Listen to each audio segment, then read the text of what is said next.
ఆదిలాబాద్ జిల్లా వార్తల విషయానికి వస్తే ఇటు ఆదిలాబాద్ జిల్లాలోను అటు నిర్మల్ జిల్లాలోను యూరియా కోసము రైతులు పడరాని పాటలు పడుతున్నారు.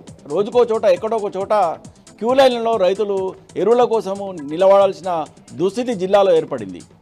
నార్నూరు మండల కేంద్రంలోని PACA సెంటర్ వద్ద రైతులకు మద్దతుగా బీఆర్ఎస్ పార్టీ ఆధ్వర్యంలో ధర్నా చేపట్టారు. ఈ ధర్నా కార్యక్రమంలో మాజీ జడ్పీ చైర్మన్ రాతరు జనార్దన్తో పాటు బీఆర్ఎస్ నాయకులు పాల్గొన్నారు.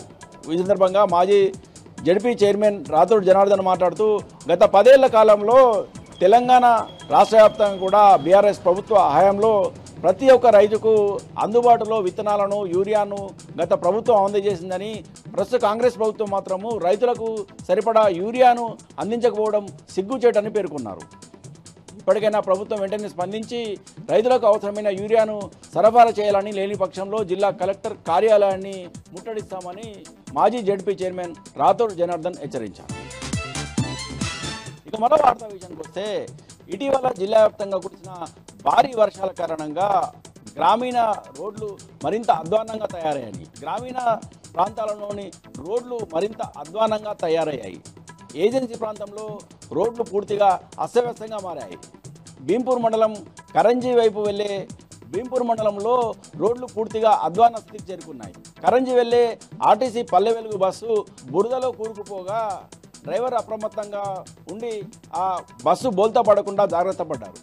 గ్రామీణ ప్రాంతాల్లో చెడిపోయిన రోడ్లను వెంటనే మరమ్మతు చేయాలని, లేని పక్షంలో ఆందోళన చేపడతామని గ్రామీణ ప్రాంత ప్రజలతో పాటు ఏజెన్సీ ప్రాంత ప్రజలు ప్రభుత్వాన్ని హెచ్చరించారు.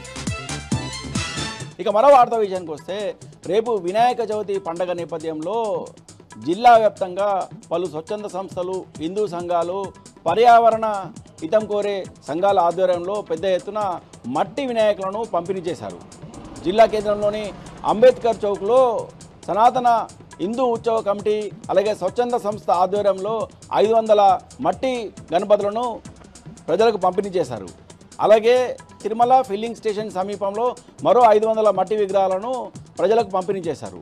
ప్రతి ఒక్కరు కూడా మట్టి విగ్రహాలను ప్రతిష్ఠించాలని, పర్యావరణాన్ని కాపాడాలని ఈ సందర్భంగా పలు స్వచ్ఛంద సంస్థలు ప్రజలకు విజ్ఞప్తి చేశాయి.